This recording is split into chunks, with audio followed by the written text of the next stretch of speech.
एक दिन माता पार्वती भगवान शिव से कहते हैं, हे प्रभु, संसार में अधर्म का नाश करने के लिए कई बार आपने असुरों का संहार किया है, परंतु क्या कभी ऐसा हुआ है कि किसी असुर का अंत बिना युद्ध के ही हो गया हो? शिव मुस्कुराते हुए कहते हैं, देवी, आपने बहुत ही रोचक प्रश्न किया है। यह सच है कि असुरों का नाश हमेशा शस्त्रों से ही नहीं होता। कई बार बुद्धि, धैर्य और सच्चाई भी सबसे बड़े शस्त्र होते हैं। आज मैं तुम्हें एक ऐसी कथा सुनाता हूं जो यह प्रमाणित करती है कि बल से नहीं बल्कि माया और बुद्धि से भी असुरों का नाश संभव है। अगर आप इस कहानी को सुन रहे तो पूरा सुनिए, आधा अधूरा कहानी सुन के मत जाइए। अगर आप शिव भक्त हैं तो कमेंट में भोलेनाथ लिखिए। भगवान शिव कहानी शुरू करते हैं। टीपा असुर का जन्म साधारण राक्षसों के बीच हुआ था, लेकिन वह बचपन से ही विशेष था। बचपन में ही उसने अपने बल और मंत्र तंत्र में निपुणता हासिल कर ली थी। धीरे धीरे वह इतना शक्तिशाली हो गया कि लोग उससे डरने लगे। उसे गांवों में लूटपाट करना, लोगों को परेशान करना और उनकी बहुमूल्य वस्तुएं छीनना अच्छा लगता था। समुद्र के बीच स्थित एक द्वीप पर उसने एक विशाल महल बनाया, जिसे उसने अपनी मायावी शक्तियों से खड़ा किया। टीपा असुर का महल इतना भव्य था कि उसकी छवि समुद्र के पानी में भी झलकती थी। वहां कोई मनुष्य जाने की हिम्मत नहीं करता था, क्योंकि सभी जानते थे कि वह स्थान माया से घिरा हुआ है और वहां जाने का मतलब है मौत को बुलावा देना। टीपा असुर गांवों पर आक्रमण करके सुंदर स्त्रियों और बहुमूल्य वस्तुएं लूटकर अपने महल में ले जाता। एक दिन उसने पद्मा नाम की एक सुंदर लड़की का अपहरण किया और उसे अपने महल में कैद कर लिया। पद्मा एक साधारण गांव की लड़की थी, लेकिन उसके भीतर साहस और आत्मविश्वास कूट कूट कर भरा था। टीपा असुर ने उसे महल के एक अंधेरे कमरे में बंद कर दिया और धमकी दी कि अगर उसने उसकी आज्ञा का पालन नहीं किया तो उसे मार दिया जाएगा।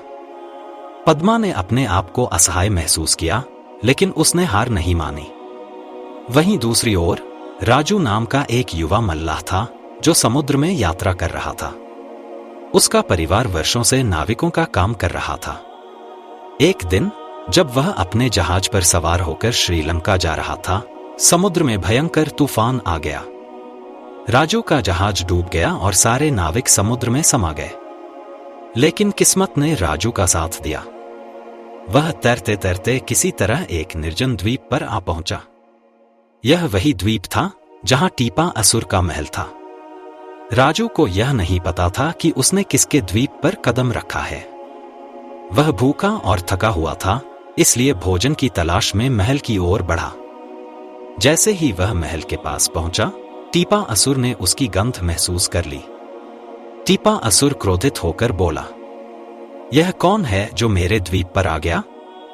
मनुष्य की गंध आ रही है।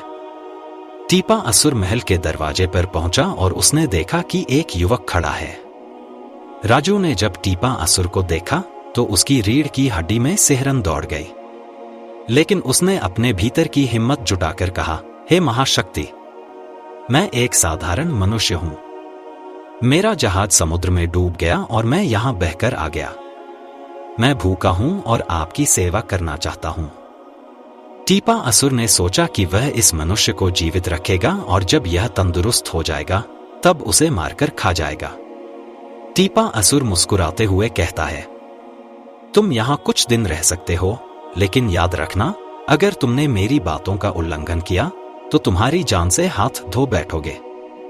राजू ने सिर हिलाकर हाँ में हाँ भर दी। उसे भोजन मिला और रहने के लिए जगह, लेकिन वह जानता था कि यह स्थिति अस्थायी है। अगर उसने जल्द ही इस द्वीप से भागने का रास्ता नहीं खोजा तो उसकी जान खतरे में पड़ जाएगी। कुछ दिन बीतने के बाद एक रात जब टीपा असुर अपने अन्य कामों में व्यस्त था, राजू महल के भीतर टहलने निकला। उसे महल का हर कोना अजीब और डरावना लगता था।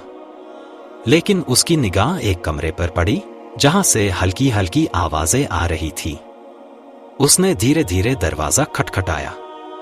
कुछ क्षण बाद दरवाजा खुला और सामने खड़ी थी एक सुंदर युवती, पद्मा। पद्मा हैरान होकर बोलता है, तुम कौन हो? और यहाँ कैसे आए? मेरा नाम राजू है। मैं एक नाविक हूं और तूफान में फंसकर यहाँ बहकर आ गया। लेकिन तुम कौन हो?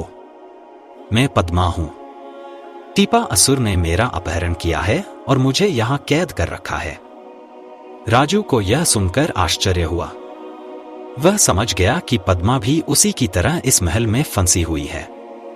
अब राजू को लगने लगा कि उसे यहां से बच निकलने का रास्ता ढूंढना होगा और शायद पद्मा उसकी मदद कर सकती है। कुछ दिनों बाद टीपा असुर ने राजू को एक कठिन काम सौंपा। उसने कहा, तुम आज अस्तबल की सफाई करोगे, लेकिन ध्यान रखना, अगर यह पूरी तरह से साफ नहीं हुआ तो तुम्हारी जान नहीं बचेगी। राजू को यह सुनकर घबराहट हुई, क्योंकि वह जानता था कि यह कोई साधारण काम नहीं होगा। उसने यह बात पद्मा से साझा की। को साफ करना आसान नहीं होगा। टीपा असुर अपनी माया का उपयोग करके इसे और भी कठिन बना देगा। लेकिन घबराओ मत, मैं तुम्हें एक उपाय बताती हूं। तुम जब गंदगी को देखो तो उसे हाथ से छूना। जैसे ही तुम उसे छुओगे, वह राख में बदल जाएगी और हवा में उड़ जाएगी। राजू ने वही किया जैसा पद्मा ने उसे बताया था, और जैसे ही उसने गंदगी को हाथ से छुआ, वह सचमुच राख बनकर हवा में उड़ गई। शाम को जब टीपा असुर वापस लौटा और उसने अस्तबल को साफ पाया, तो वह हैरान रह गया। उसने सोचा, यह कैसे संभव है? राजू ने यह काम कैसे पूरा किया? अब टीपा असुर को शक होने लगा कि कोई उसकी माया को भेदने में राजू की मदद कर रहा है। लेकिन उसे यह समझ नहीं आया कि कौन उसकी माया को इतनी आसानी से हर सकता है। टीपा असुर राजू की सफलता से चिढ़ गया था, लेकिन उसने हार नहीं मानी। उसने अगले दिन राजू को एक और कठिन काम दिया। उसने कहा, तुम आज मेरा घोड़ा लेकर आओ। वह पहाड़ियों के पास चल रहा है, लेकिन ध्यान रहे, उसे पकड़ना आसान नहीं होगा। पद्मा कहता है, यह असुर का घोड़ा साधारण नहीं है। उसकी आंखों, नाक और मुंह से आग निकलती है। जैसे ही वह तुम्हें देखेगा, वह तुम्हारी ओर दौड़ता हुआ आएगा। लेकिन घबराओ मत, मैं तुम्हें एक पत्ता दूंगी। जब वह तुम्हारे पास आए तो उसे यह पत्ता दिखा देना। उसकी आग बुझ जाएगी और वह शांत हो जाएगा। राजू ने पद्मा की बात मानकर पत्ता लिया और पहाड़ियों की ओर चल पड़ा। जैसे ही घोड़े ने उसे देखा, वह उसकी ओर दौड़ पड़ा और उसकी आंखों, नाक और मुंह से आग निकलने लगी। लेकिन राजू ने पत्ता घोड़े के सामने दिखा दिया, और चमत्कार, घोड़े की आग बुझ गई और वह शांत हो गया। राजू ने उसे पकड़ा और महल में वापस लाकर बांध दिया। शाम को जब टीपा असुर वापस लौटा और उसने देखा कि राजू घोड़े को वापस ले आया है, तो वह और भी ज्यादा गुस्से में आ गया। अब उसे पूरा यकीन हो गया था कि राजू अकेला यह सब नहीं कर रहा है, कोई उसकी मदद कर रहा है। अब टीपा असुर के क्रोध की सीमा नहीं रही। उसने तय किया कि अब वह राजू को मारकर ही शांत होगा। लेकिन अंतिम परीक्षा से पहले उसने एक और चाल चली। उसने राजू से कहा, अब तुम्हें मेरे लिए कोयला लाना होगा। पहाड़ी के ऊपर एक बूढ़ा आदमी रहता है, उससे कोयला लेकर आओ। राजू ने यह बात भी पद्मा से साझा की। टीपू असुर का यह बूढ़ा आदमी साधारण नहीं है, वह एक और असुर है। अगर तुमने उससे ज्यादा कोयला मांगा तो वह तुम्हें मार देगा। जब वह पूछे कि कितना कोयला चाहिए, तो बस इतना कहना कि जितना मैं ले जा सकूं उतना ही चाहिए। राजू ने वैसा ही किया। जब बूढ़े असुर ने पूछा कि कितना कोयला चाहिए, तो राजू ने कहा, जितना मैं ले जा सकूं उतना ही। बूढ़े असुर ने उसे एक छोटा सा बोझ दिया, जिसे राजू आसानी से उठा सकता था। वह कोयला लेकर वापस महल आ गया।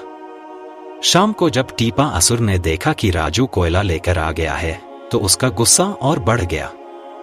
अब उसने ठान लिया था कि वह अगली सुबह राजू को मार डालेगा। रात को जब टीपा असुर सो गया, पद्मा ने राजू को बुलाया और कहा, अब हमारे पास समय नहीं है। टीपा असुर कल सुबह तुम्हें मार डालेगा। हमें आज ही भागना होगा। राजू और पद्मा दोनों ने एक योजना बनाई। उन्होंने महल से निकलने का रास्ता खोजा और रात के अंधेरे में समुद्र के किनारे पहुंचे। किनारे पर एक टूटी फूटी नाव पड़ी थी। दोनों ने उस नाव में सवार होकर समुद्र की ओर प्रस्थान किया। सुबह होते ही टीपा असुर जागा और जब उसने देखा कि राजू और पद्मा दोनों महल से गायब हैं, तो उसका गुस्सा भड़क उठा। उसने सोचा, यह दोनों मुझसे भागकर नहीं बच सकते। वह दौड़ता हुआ समुद्र तट पर पहुंचा। वहां उसने देखा कि दोनों एक नाव में बैठकर समुद्र के बीच पहुंच चुके थे। टीपा असुर ने अपनी मायावी शक्तियों का इस्तेमाल किया और समुद्र का पानी सोखने की कोशिश की ताकि वह उन दोनों को पकड़ सके। लेकिन पद्मा ने जल्दी से अपनी माया का उपयोग किया और समुद्र में नमक डाल दिया। देखते ही देखते एक विशाल नमक की पहाड़ी समुद्र के बीच में खड़ी हो गई, जिसने टीपा असुर का रास्ता रोक दिया। टीपा असुर ने कई बार कोशिश की, लेकिन वह उस पहाड़ी को पार नहीं कर सका। उसने गुस्से में चिल्लाते हुए कहा, मैं तुम्हें कभी माफ नहीं करूंगा। लेकिन उसकी आवाज धीरे धीरे समुद्र की लहरों में खो गई। राजू और पद्मा ने अंततः समुद्र को पार कर लिया और सुरक्षित अपने गांव पहुंच गए। वहां के लोगों ने उनका स्वागत किया और उनकी बहादुरी की कहानियां सुनने लगे। राजू और पद्मा ने एक नई शुरुआत की और खुशी खुशी साथ रहने लगे।